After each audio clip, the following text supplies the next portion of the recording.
Hello guys, কি অবস্থা সবার? এই ভিডিওতে আমরা এক্সপ্লেন করব সেভেন প্রিন্স অ্যানিমের এপিসোড 22। তো গাইস, আমাদের সেভেন প্রিন্সের সিজন 2 প্রায় শেষের পথে, আর শেষের এপিসোডগুলোতে আপনারা অনেক গুরুত্বপূর্ণ এবং মজাদার কিছু দেখতে পাবেন। ও আর একটা কথা বলতে তো ভুলেই গেছি, সবাইকে হাম্বা মোবারক। তো গাইস, আজকের ভিডিওতে আপনাদের কাছে একটা অনুরোধ, যদি আপনারা 100 জন এই ভিডিওতে লাইক করতে পারেন এবং 50টি কমেন্ট করতে পারেন, তাহলে আমি আপনাদের কথা দিচ্ছি সেভেন প্রিন্সের শেষ দুইটা যে এপিসোড রয়েছে, দুইটা একসাথে 2 দিনে আপলোড করব।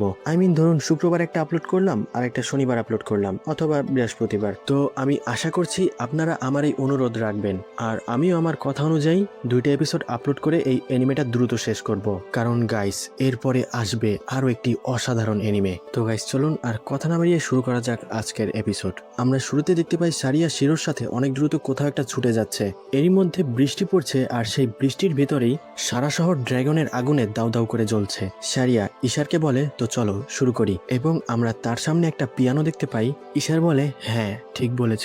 এরপর আমরা দেখি ওই বিশাল ড্রাগনের সামনে ক্রো মাটিতে পড়ে আছে। এরপর সিন চেঞ্জ হয়, আমরা দেখি আর্চবিশপ বাজ ওই বিশাল ড্রাগনের সাথে ফাইট করছে, আর ক্রো অনেক গুরুতর আহত অবস্থায় মাটিতে পড়ে আছে। বাজ তাকে বাঁচানোর চেষ্টা করছে। তখনই বাজ তার সামনে একজন সাধারণ প্রজাকে দেখতে পায়। ওই বিশাল ড্রাগনটি ওই প্রজার উপর আক্রমণ করার চেষ্টা করলে বাজ দ্রুত দৌড়ে গিয়ে তাকে ওই বিপদের হাত থেকে রক্ষা করে। আর ক্রো তখনও তার ডিভাইন কার্স স্পিচ দিয়ে চেষ্টা করছিল ওই বিশাল ড্রাগনকে থামানোর জন্য। এরপর ক্রোর শরীরে বিন্দুমাত্র শক্তি নেই। তখন বাজ বলে, আমি এই বাচ্চাটাকে বাঁচিয়ে নিয়েছি, চলো ক্রো, দয়া করে চলো, ওঠো, কিছু তো একটা বলো ক্রো, আমরা এখান থেকে একসাথেই যাব। এসব কথা বলতে বলতে বাজ কান্না করে দেয়, আর আমরা দেখি ক্রো তখন নিস্তব্ধ হয়ে বসে আছে, এবং তার সামনে আমরা ওই বিশাল ড্রাগনের বড় বড় দুটি চোখ দেখতে পাই। সিন চেঞ্জ হয় র্যানের দিকে। র্যান বলে, দান্তে, আমাকে আপনি একটু সাহায্য করবেন? আরও আসছে। তখন দান্তে র্যানের কথা তো কোনো পাত্তাই দেয় না, বরং সে বিড়ি টানছে। র্যানের সন্দেহ এখনো ক্লিয়ার হয়নি। র্যান বলে, সে সাহায্য কেন করছে না? সেও আবার ওই অপরাধীদের সাথে যুক্ত নয় তো? তখন ওই লুচু টাইপের পিসাবটা মাটিতে শুয়ে আছে। সে র্যানকে বলে, আমাকে ক্ষমা করবে, আমি সাহায্য করতে চাচ্ছি, তবে মনে হচ্ছে তোমার ভালোবাসা যা ভেবেছিলাম তার থেকেও বেশি শক্তিশালী। র্যান বলে, এটা কোনো ভালোবাসা নয়, এটা বিষের প্রভাব। এই পিসাবের সমস্যাটা আসলে কি? তখন দান্তে বলে, এই মেয়ে শোনো, অবশ্যই হয়তো তুমি জানো এর পেছনে আসলে কে আছে, তুমি কষ্ট করে একটু বলবে? র্যান ভাবে, কি, সে কি বলছে এসব? আমি তাকে কিভাবে উত্তর দিতে পারি? র্যান বলে, হ্যাঁ আমি জানি যে এসব করছে। এরপর সিন চেঞ্জ হয় লয়েডের দিকে। গীতানে লয়েডের ওপর তার লাক্সা দিয়ে আক্রমণ করলে লয়েড বলে, যেমনটা আমি ভেবেছিলাম, তার লাক্সা আসলে কনজারেশন টাইপ স্পেল। পিউরিফাই সার্সারির বিশেষত্ব এখানে মেশানো রয়েছে, তবে এর থেকেও বড় সমস্যা হলো তার পিউরিফিকেশনের ভিন্ন ভিন্ন লেভেল। এর সাথে এর গডের নিন্দা করার বিষয়ের সাথে কোনো সম্পর্ক নেই। ভালো খারাপের লাইন সেই তৈরি করছে, সেই সিদ্ধান্ত নিচ্ছে কোন বিষয়টাকে পিওর করা যাবে। যেমন একটি নর্মাল ফায়ারবল, যাকে পিউরিফিকেশন কখনোই ছুতে পারবে না। যদি গীতানে এটা একবার ভাবে, তাহলে সে ডেভিল হয়ে যাবে আর সে পিউরিফাই হয়ে যাবে। ওই লাক্সার সিম্বলটা হয়তো ওই বিষয়কে ইঙ্গিত করে। ভাবছি আমার পিউরিফিকেশন যদি আমার সাথেই সংঘর্ষ করে তাহলে কি হবে? এটা হয়তো আসলে অনেক চমৎকার হবে। যাই হোক, তার দুর্বলতা এখন পরিষ্কার। প্রথমে তার সিম্বল পরিবর্তনে কিছুটা সময় প্রয়োজন হয়, আর দ্বিতীয় বিষয়টি হলো সে এমন কোনো সিম্বল তৈরি করতে পারবে না যেটা পুরো সার্সারিকে কভার করবে। যদি এমনটাই হতো, তাহলে ফ্লেম, ব্যারিয়ার আর ডিভাইন পাওয়ারের জন্য বদলাতে আলাদা আলাদা শক্তির প্রয়োজন হতো না। তৃতীয় বিষয়, মনে হচ্ছে সব ডিভাইন সর্সারি এখন ফ্লেমে পরিবর্তন হয়ে গেছে, অর্থাৎ এর মানে হলো সে একবারে 3টা ভিন্ন লাক্সা ইউজ করতে পারে। তার কিমেরা বডি এমনিতেই চমকে দেওয়ার মতো, তার উপর ডিভাইন সর্সারির সাথে উল্টাপাল্টা করা, আর অ্যাঞ্জেলসদের মানা সিগনেচারকে পরিবর্তন করা, এটা চমৎকার, আসলেই চমৎকার। সিন চেঞ্জ হয় বাচ্চার দিকে। বাচ ওই শিশুটিকে বলছে, পিচ্ছি, তুমি কি একা একাই শেল্টারে পৌঁছে যেতে পারবে? ওই বাচ্চাটি বলে, হ্যাঁ পারবো, কিন্তু আপনি কি করবেন? বাচ বলে, আমার কিছু কাজ আছে। এরপর ওই বাচ্চাটি স্থান থেকে চলে যায়। বাচ বলে, আশা করি তুমি তোমার মাকে খুব দ্রুতই পেয়ে যাবে। এরপর সে ওই বিশাল ড্রাগনের সাথে ফাইট শুরু করে, আর বলে, এত বড় একটা বিপদকে এখানেই ছেড়ে যাওয়া উচিত হবে না। এরপর ওই ড্রাগনটি অ্যাটাক করলে বাচ ক্রোকে নিয়ে পিছনের দিকে সরে আসে। বাচ বলে, আর কিছুক্ষণ অপেক্ষা করো ভাই আমার, তোমার শুধু পিউরিফিকেশন প্রয়োজন, তাই তোমাকে যেভাবেই হোক আমি শেল্টারে নিয়ে যাব। তার শক্তি কোনো অংশেই কম ছিল না, যা তার কথাকে সত্যতে রূপান্তর করে। সে বারবার তার শক্তি ব্যবহার করেই গেছে, আর এতে তার মুখে রক্ত এসে পড়ে। এই কিমিরার সাইজটা তো দেখো, দেখেই বোঝা যাচ্ছে সে তার লিমিট ক্রস করে ফেলেছিল। তো এসব বিষয় ভাবতে ভাবতে বাচ দেখে ওই ড্রাগন কিমিরাটা আসলে হাসছে। তখন বাচ তার ডিভাইন হাতিয়ার সামান করে আর বলে, তুই এত বড় তাণ্ডব করার পর হাসছিস, তোর এত বড় সাহস। তখন ওই ড্রাগনটা তাদের দুজনকে অনেক জোরে হাত দিয়ে বাড়ি মারে। এতে ক্রোর হাল তো বেহাল হয়ে যায়। তবে বাজ উঠে দাঁড়ানোর চেষ্টা করে আর বলে, এত সহজে হার মানব না ক্রোর জন্য। ক্রো যা করেছে তার জন্য। তো বাজ তো তখন ক্রোর বিভিন্ন ধরনের বিষয় ভেবে প্রশংসা করতে থাকে।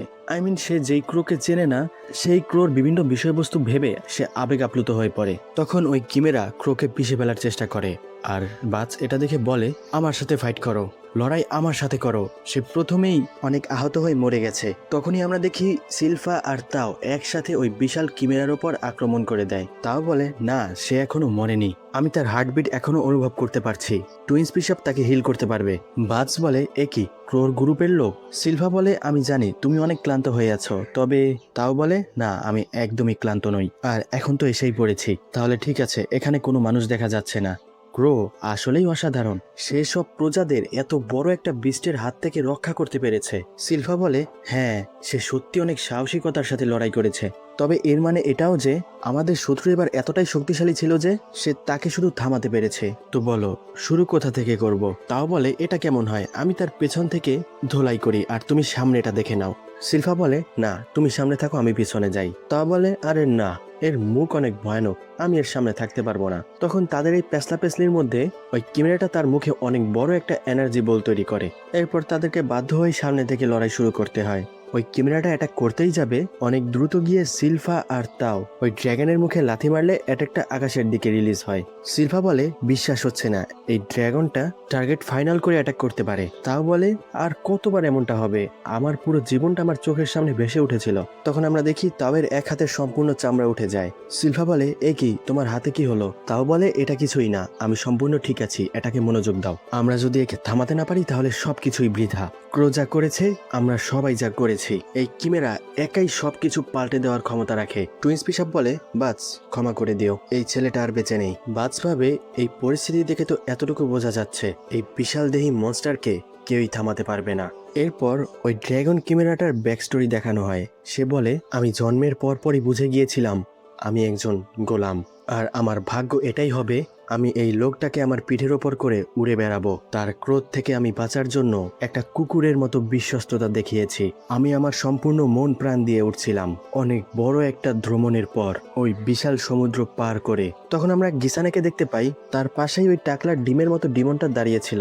সে বলে, বাহ বস, আপনি টেলিপোর্ট করে এত সহজে শিখে গেছেন। ওই ড্রাগনটা আরো বলে, আমার মাস্টার এই দুনিয়ার সবচেয়ে বড় ক্ষমতা অর্জন করে নিয়েছিল। আমি ততটাই ভয় পেয়েছিলাম যতটা আমি গর্ববোধ করছিলাম। এখন আমার ভয়কে থামানোর জন্য আমার কাছে কেউই ছিল না। গাইস, বুঝতেছি না, টুইস্টের পর টুইস্ট। আগের এপিসোডের শেষে আমরা দেখলাম গ্রিমের নতুন একটা রূপ, আর এই এপিসোডে আমরা জানতে পারলাম এই ড্রাগনটা আসলে গিসানের একটা গোলাম ছিল। যাই হোক, দেখা যাক পরবর্তীতে কি হয়। এরপর গিসানে বলে, এই ড্রাগনটা রাখতে রাখতে আমি বোর হয়ে গেছি। এই কথা শুনে ওই ড্রাগন কিমেরার দুনিয়া কাচের মতো ভেঙে টুকরো টুকরো হয়ে যায়। সে অনেক অনেক বেশি ভয় পেয়ে যায়। এরপর ওই ড্রাগনটা আদমরা অবস্থায় এক জায়গায় পড়েছিল। এরপর আমরা গিতানেকে দেখতে পাই যে গিসানের প্রাসাদের সামনে এসে দাঁড়িয়ে হাসে আর বলে, ভাবছি মাঝে মধ্যে রাস্তা বদলাতে হয়। আর এই লরস আইল্যান্ড আবার কবে থেকে ডিমনদের আস্তানা হয়ে গেল। অ্যানেস্থেসিয়া বলে, সে একটা আসল মনস্টার যে ওই প্রাসাদের ভেতরে থাকে। গিতানে বলে, হতে পারে এই ডিমনটা একটা নোভেল, যাদের বলা হয় ডিমন লর্ড। তখন ওই ড্রাগনটা গিতানেকে দেখে বলে, এই লোকটা আবার কে? এইটা লর্ড গিসানের এলাকা। গিতানে বলে, যদি আমি আমার লুমা ম্যাক্সিমা একটা ডিমন লর্ডের উপর ইউজ করি তাহলে এর প্রভাবে কি হবে? গাইস, বুঝতে পারছেন, গিতানেও চাচ্ছিল গিসানের সাথে ফাইট করতে, তবে হয়তো মাঙ্গা এটা ছিল না, নয়তো অ্যানিমেটরদের বাজেট ছিল না। যাই হোক, এই সিজনে অন্তত তাদের ফাইট দেখানো হবে না। যদি ফাইট হয়েও থাকে হয়তো সিজন 3-তে দেখতে পারেন। আমি শিওর হয়ে বলছি না, বাট এটা হতেও পারে, এমনটা আমি আশা করছি। যদিও সিজন 3-তে এর থেকেও বড় বড় খেলোয়াড় রয়েছে। যাই হোক, তখন অ্যানেস্থেসিয়া বলে, পিউরিফিকেশন লাইট তাদের বিপক্ষে কাজ করে, অবশ্যই তার ক্ষয়ক্ষতি অনেক বড় হবে। ড্রাগনটা বলে, তার মনে কি কোনো ভয় নেই? গিতানে বলে, তবে তার হৃৎপিণ্ডের বিষয় কি বলবে? ওইটি কি আদেও তার উপর কোনো সংঘর্ষ করবে? গিতানে বলে, উত্তর হলো না, তার হৃদয়কে কখনোই পিউরিফাই করা সম্ভব নয়। অর্থাৎ এর মানে হলো তার হৃদয়ে কোনো দাগ নেই। মনস্টারদের হৃদয় একদম পরিষ্কার, তাদের কখনোই কোনো খারাপ নিয়ত থাকে না।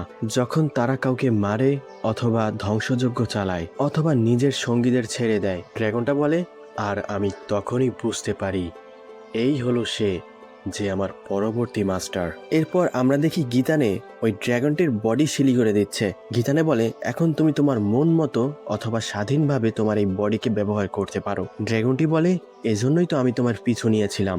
গীতানে বলে, তুমি এটা তোমার আসল নেচার খুঁজে বের করাই ব্যবহার করো। ড্রাগনটা বলে, আমার দেহের অর্ধেক অংশ আলাদা আলাদা জীব থেকে নেওয়া হয়েছে, তবে একটা কুকুরের মতো চিন্তাভাবনা আমার কখনোই বদলায়নি। সে সবসময় স্বাধীন হয়ে মুক্তভাবে চলার কথা বলতো। আমি কিছুই বুঝতাম না। গীতানে বলে, যদি তোমার কোনো যাওয়ার জায়গা না থাকে তাহলে তুমি সবসময় আমার সাথে থাকতে পারো, কারণ আমি অনেক বড় একটা পার্টি প্রস্তুত করছি। যদিও তারপরে আমার কাছে কোনো প্ল্যান নেই, কারণ আমি নিজেকেই হারিয়ে ফেলেছি। ড্রাগনটা বলে, আশা করি সে তার পথ খুঁজে পাবে। বর্তমানের সিন দেখানো হয়, ড্রাগনটা বলে, আর এখন আমি বুঝতে পারছি আমি আসলে কে। তখন আমরা দেখি সিলফা, তাও আর ওই ড্রাগনটার ভিতরে তুমুল ফাইট চলছে। সিলফা বলে, তার আলাদা আলাদা দুটি হাত রয়েছে, এই ড্রাগনও একটা কিমেরা। এখন নিশ্চিত হয়ে কিছুই বলা যাচ্ছে না পরিস্থিতি আসলে কোন দিকে যাচ্ছে। সে দেখে তাও পড়ে যাচ্ছে। সিলভা বলে, তাও সে তো সম্পূর্ণ অ্যাটাকটাই নিজের উপর নিয়ে নিল। তখন ওই ড্রাগন কিমেরা তাওয়ের উপর তার হাতের থাবা দিতে গেলে সিলভা তার হাউস অফ ল্যাংলেসের আরেকটি অ্যাটাক ওই ড্রাগনের উপর করে, আর সে তাওকে ধরে ফেলে। এরপর তা উঠে দেখে সিলভা তার সম্পূর্ণ শক্তি দিয়ে হাউস অফ ল্যাংলেসের অ্যাটাক করছে, আর ওই ড্রাগন কিমেরাটাও তার অসাধারণ ডিফেন্স প্রদর্শন করছে। ড্রাগনটা বলে, সে তো আসলেই চমৎকার, সে কতটা কিউট, এই মেয়েটি তার অ্যাটাক নিয়ে কতটা প্যাশনেট। তাও বলে, সিলফা তুমি কি ঠিক আছো? এরপর তাও ওই দিকে আবার এগিয়ে যায়। সিন চেঞ্জ হয় ক্রোর দিকে। বাটস বলছে, ওকে যেভাবেই হোক ঠিক করো, ওকে ঠিক করতেই হবে। তখন ওই টুইন্স পিসাব তাদের নতুন পিউরিফিকেশন শুরু করে। টুইন্স পিসাব বলে, বাটস তোমাকেও হিল করতে হবে, দ্রুত এখানে আসো। বাটস বলে, আমার চিন্তা ছাড়ো, আগে দ্রুত ক্রোকে বাঁচাও। তখন আমরা দেখি ওই ড্রাগনটি তার মুখে আরেকটি এনার্জি পাওয়ার প্রস্তুত করছিল। বাস বলে, সে কাকে লক্ষ্যবস্তু বানাচ্ছে? এ কি, তার মুখ তো শেল্টারের দিকে। তখন বাস আর তাও অনেক দ্রুত ওই ড্রাগনটির দিকে এগিয়ে যায়। ওই ড্রাগনটা অ্যাটাক করার সময় বলে, তোমরা হয়তো জানো না আমি কতটা শক্তিশালী আর কতটা ক্রূর। সিলভা বলে, কি করব, এখন কিছু একটা করতেই হবে। তখনই তাও আর বাজকে ওই ড্রাগনটি তার দুই হাত দিয়ে ধরে ফেলে। তারপরে সে বলে, আমাকে অনুভব করতে দাও আরো বেশি। আমরা ওই শেল্টারের ভিতরে তখন ওই প্রজাদেরকে দেখতে পাই যারা আশ্রয় নিয়েছে। তারাও অনেক বড় একটা আলোক রশ্মি দেখতে পায়। বাজ বলে, আমি জানি না তুমি কে আর তুমি কি অনুভব করো, এটা আমি বুঝতেও চাই না। তখন তো আমরা দেখি শেল্টারের ভিতরের লোকেরাও অনেক ভয় পেয়ে যায়। তারা এটা বুঝে যায় তাদের উপর অনেক বড় একটা অ্যাটাক আসতে চলেছে। বাজ চিৎকার করে বলে, কেউ একে থামাও, দয়া করে একে থামাও। তখনই নতুন ফর্মে এন্ট্রি হয় আমাদের গ্রিম চান্দুর। গ্রিম আইসাই ওই কিমেরার মুখ বরাবর একটা ঘুষি মারে, আর ওই এক ঘুষির ঠেলাই ওই ড্রাগন কিমেরা কাইত হয়ে পড়ে।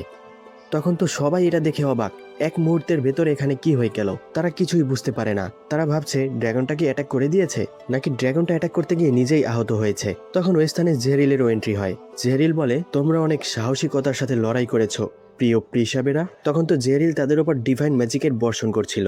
জেরিল বলে, এখন বাকি বিষয় আমরা সামলে নেব, আমি হিলিং এর সাইডটা দেখে নিচ্ছি, আর তুমি এটাকে মনোযোগ দাও। কোনো সমস্যা? গ্রিম বলে, না কোনো সমস্যা নেই। গাইস, এরা তো দেখি আই ফর্মে, দুইজনেই সব উল্টায় পাল্টায় দিল। ওইদিকে 10-12 জন মিলেও কিছু করতে পারছিল না। তখন তো গ্রিমের শরীর থেকে কারেন্টের হিট বেরিয়েছিল। গ্রিম বলে, তার যেন কিছুই না হয়। ক্রো আমাদের গ্রুপের অনেক গুরুত্বপূর্ণ একজন সদস্য। তখন তো ওই ড্রাগনটিরও ঘাম ছুটে যায় গ্রিমকে দেখে। গ্রিম বলে, তো ব্ল্যাক ড্রাগন, অনেক মজা নিয়েছো, এখন তোমার পালা। তখন তো সিলফা আর তাও গ্রিমকে দেখে ক্রাশ খায়া যায়। তারা বলে, এটা কেডা? গ্রিম ভাবে, আয়হা ফাইসা গেলাম। এরপর গ্রিম তাদেরকে বলে, আমি হলাম টুকি চুকি, হারিয়ে যাওয়া এক অ্যাডভেঞ্চারার গ্রিম তারো। তাও বলে, গ্রিম তারও বলতেই হয়, অনেক হ্যান্ডসাম। সিলভা বলে, তার মাথায় এই শিংগুলো কিসের? গ্রিম ভাবে, আয়হা কাম সারছে।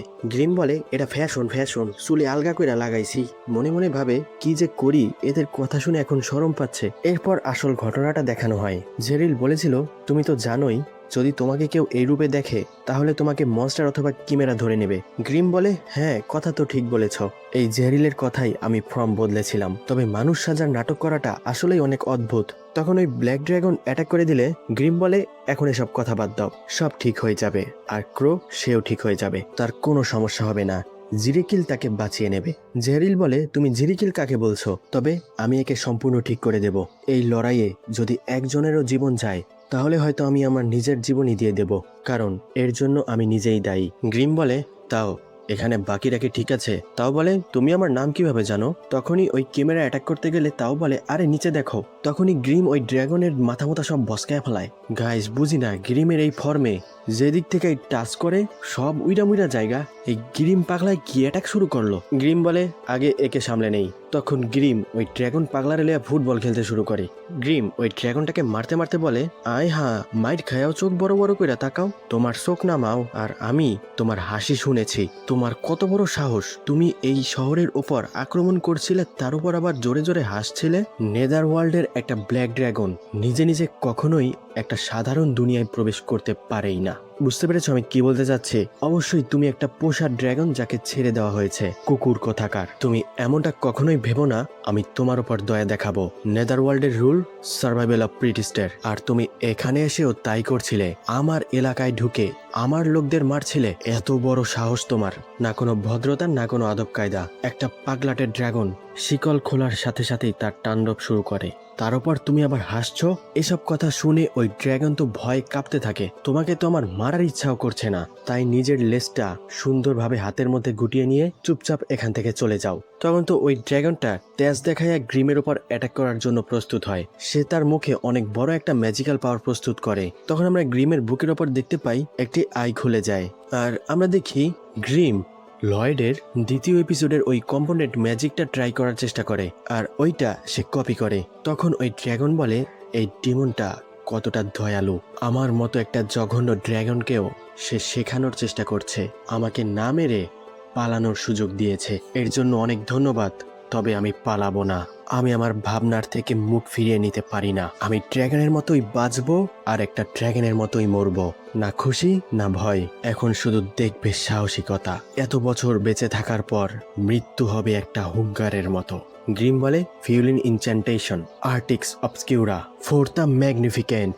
এরপর ওই ড্রাগন আর গ্রিম একসাথে অ্যাটাক করে দেয়। তবে ওই ড্রাগনের অ্যাটাককে ভেদ করে গ্রিমের অ্যাটাক ওই ড্রাগনটিকে জ্বালিয়ে পুড়িয়ে ছারখার করে দেয়। মরতে মরতে ড্রাগনটি বলে আমাদের সবারই নিজ নিজ সমস্যা ছিল। এই লড়াইয়ে আমরা কি আসলেই নিজেদের অনুশোচনাকে পিছনে ছেড়ে এসেছি? এরপর গীতানে বলে এই লুমা ম্যাক্সিমাটি খেয়ে নাও, যখনই এটা অ্যাক্টিভেট হবে তোমার সম্পূর্ণ শরীর ছাই হয়ে যাবে আর তোমাদের আত্মা পিউরিফাই হয়ে যাবে। এখন কথা হলো তোমরা এটাকে কখন ব্যবহার করবে? যখন এই দুনিয়ার সাথে তোমাদের সব সম্পর্ক ছিন্ন করতে চাইবে, যখন তুমি আর সহ্য করতে না পারবে আর তোমরা নতুন একটা পথে এগিয়ে যেতে চাও। তাহলে এমনটা করা কি ধোঁকা দেওয়ার সমতুল্য? কখনোই না। আমি তো শুধু তোমাদের ব্যবহার করছি, কারণ আমি কখনোই তোমাদেরকে আমার বন্ধু মনে করিনি। তো গাইস এখানে বিষয়টা হলো ওই ড্রাগনটা শুধু গ্রিমের অ্যাটাকেই মরেনি, সে হয়তো নিজেই নিজেকে পিউরিফাই করে ফেলেছে আর ওই লুমা ম্যাক্সিমার কারণে ভর্ষ হয়ে গেছে। এরপর ড্রাগনটি বলে আমার মনে হয় না তুমি এমনটা ছিলে, কমপক্ষে এখন তো এমন একটা মৃত্যু পেয়েছি যেটা একটা সত্যিকারের ড্রাগনের মৃত্যু। হেলে তোমার সাথে আবার দেখা হবে কিতানে। এরপর আমরা দেখি গ্রিম ওই ড্রাগনটার শক্তিও নিজের মধ্যে নিয়ে নেয়। গ্রিম বলে সিল ভাঙার পরে মানা ঠিকঠাকভাবে অ্যাবজর্ব হয়েছে, এখন আমি আগের থেকে আরো বেশি স্ট্রং হয়ে গেছি, হয়তো আমি এখন কোনো ডিমন লর্ডের সাথেও ফাইট করতে পারবো। তখনই গ্রিম কিছু একটা ভেবে উপরের দিকে তাকায়। সে বলে না, আমি এখনো ওই উপরে থাকা ছোট্ট ছেলেটা থেকে অনেক দূরে আছি, আমাকে আরো বেশি শক্তিশালী হতে হবে তার পর্যন্ত পৌঁছানোর জন্য। তখনই জেহরিল এসে গ্রিমকে বলে সরি আসতে একটু লেট হলো। গ্রিম বলে কোনো সমস্যা নেই, ক্রো কেমন আছে? জেরিল বলে সে এখন ঠিক আছে আর এখন সে বিপদ থেকে মুক্ত, তবে আমি সম্পূর্ণ ক্লান্ত হয়ে গেছি, অনেক কষ্টে তাকে ঠিক করতে পেরেছি। গ্রিম বলে আশা করি নিচের সবাই ঠিক থাকবে। জেরিল বলে হ্যাঁ, এখন শুধু আমরা তাদের অ্যাডভাইসই দিতে পারি, আর কিছু করার নেই। গ্রিম বলে তাহলে চলো এখন ওই বাদলের ওপারে ফাইনাল ব্যাটেলের দিকে। তো গাইস এমন একটা ইন্টেন্স মুহূর্তেই এই এপিসোডের সমাপ্তি হয়। গাইস আজ আর বেশি কথা বলবো না, আপনারা বেশি বেশি লাইক করবেন এবং কমেন্ট করবেন পরবর্তী ভিডিও দ্রুত পাওয়ার জন্য। আর এমনিতে আজ আমি নিজেও একটু ব্যস্ত, গরু টরু খেতে হবে। সবাইকে আবারও হাম্বা মোবারক।